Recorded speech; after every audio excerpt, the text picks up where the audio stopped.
It's a wish your heart makes. Sabi rito sa mga awit, sulat ito ni Haring David, Psalms 24, verse 1, ang buong mundo at ang lahat ng naririto ay pag-aari ng Panginoon. Niniwala ba kayo ng lahat ng bagay rito sa lupa, maliban sa kasalanan, maging ang sasakyang ito, ay pag-aari yun ng Diyos? Opo. So, natipon-tipon tayo rito, hindi lamang para masaksihan, kundi ang pinakamahalaga ho rito, ano man ang pinagkakatiwala sa atin ng Diyos, ibinabalik natin sa Panginoon. Dahil siya naman talaga ang nagmamay-ari ng ating buhay, at siya din ang nagmamay-ari ng ipinagkakatiwala sa atin. So ano man yung pinagkakatiwala sa atin ng Panginoon, maging steward tayo. So, pinagkalooban tayo nito, ingatan mo natin, at nasa kamay natin ang ikahahaba ng buhay ng mga gamit natin. No? So, may mabasahin po ko sa talata ng Santiago 1:17, ang bawat mabuting kaloob at bawat perpektong regalo ay mula sa itaas. So, ito ay mabuting kaloob ng Diyos. Ito ay perpektong regalo. Hindi lahat to ay nabibigyan ng regalo katulad po nito. So, sa pamilyang Monsalud, naniniwala ako, ito yung regalo po sa inyo at ipinagkakatiwala po sa inyo ng Diyos. Nabanggit ni Mamang, ito po yung binili ng inyong mga anak at pinagkakatiwala naman po sa inyong pamilya. No po? So, it is a perfect gift. Mabuting kaloob po ito. Regalo po ito ng ating Panginoon Diyos.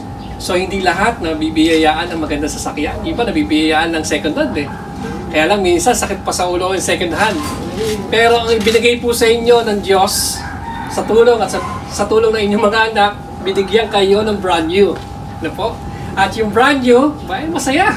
Diba? Walang sakit sa ulo. Kaya kapag nagbigay ang Diyos, walang sakit sa ulo. It no adds sorrow. Yun ang sabi sa Bible. No? Kaya fresh na fresh, makinis na makinis, sariwa-sariwa. At nakikita ko si Mamang, enjoy na enjoy eh. Namamalengke kanina. Mamamalengke lang naka-Toyota Rush. Hello. No, yung iba, si Victoria naglalakad papuntang kanto. Kayo, Mang, naka-Toyota Rush. Salamat sa Panginoon. Salamat sa Apo. Diyos.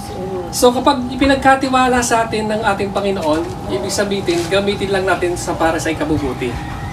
Maraming sasakyan na hindi nagagamit sa mabuti. Oo, tama. At nagiging sumpa yung sasakyan sa pamilya. Hello? Okay, nagagamit sa, excuse the word nagagamit sa kalokohan, nagagamit sa katarantaduhan ng sasakyan, kaya sumpa ang naidadala sa loob ng sasakyan. Pero kapag nagagamit ng sasakyan sa kabutihan, for example, yung kapitbahay nyo, inatake. Gamitin ninyo, no? Galing natin sa ospital, nagagamit sa mabuti. Oo, tama. No? So, ibig sabihin lamang, yung pagpapalat biyaya ng Diyos dahil sa mabuti mo ginagamit. Hindi po ba? At nakakatuwang isipin na ano man yung pinagkakatiwala sa atin ng Panginoon Diyos ay gamitin natin sa mabuti para sa maging pagpapala tayo sa iba't ibang kaparaanan. Ano po?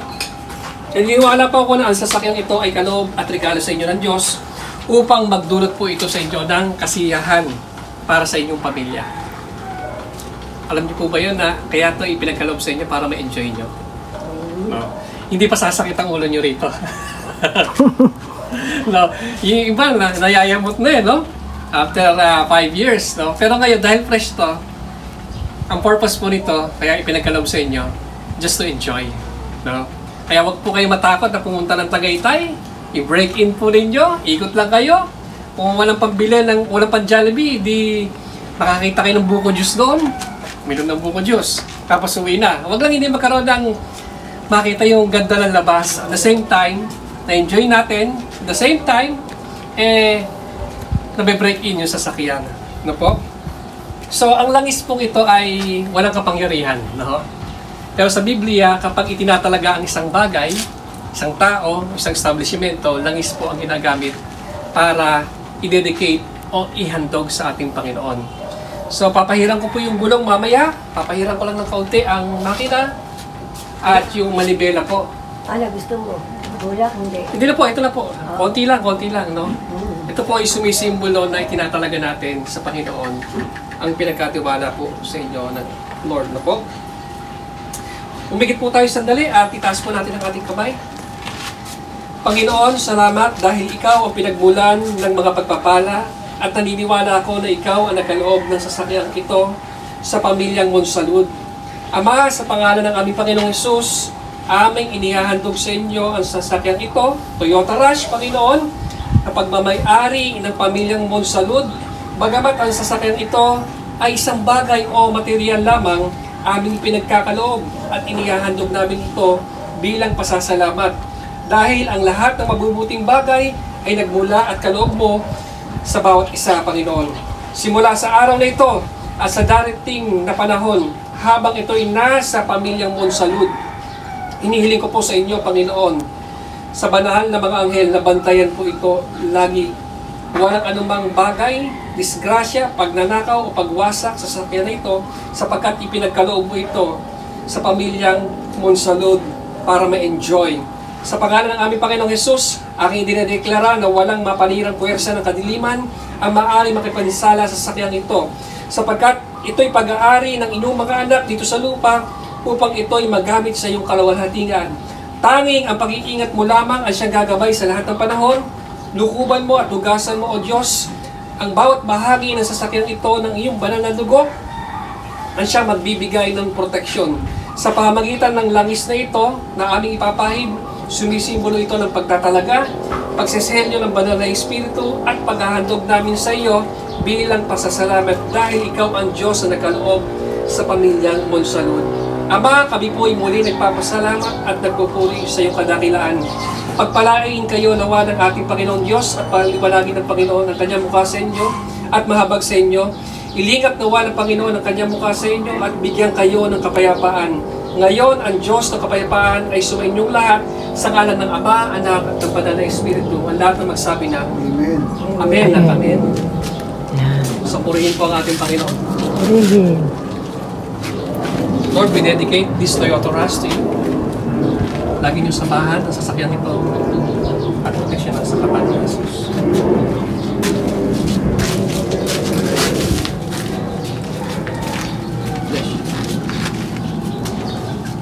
Saan mo? Papataka ko na lang, baka maglangis masyado.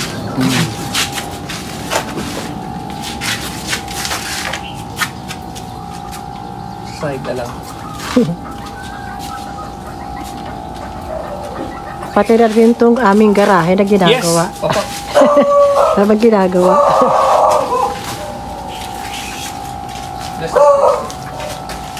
At hindi pa tapos. Matatapos ko na rin to.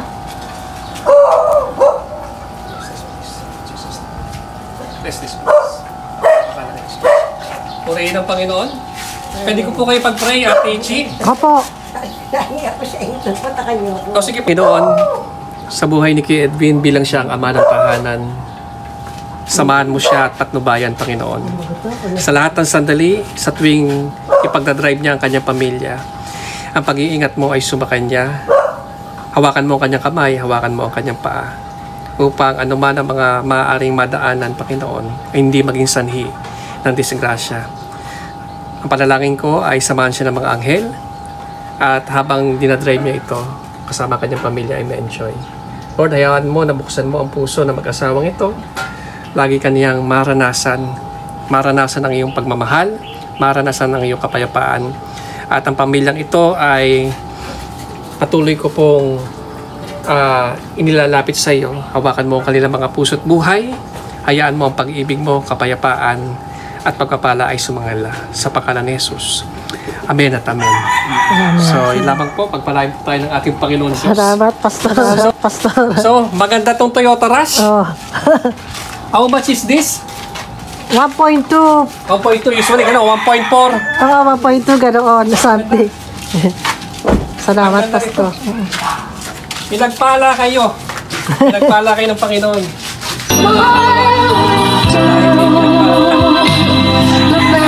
Salamat po, Pastor.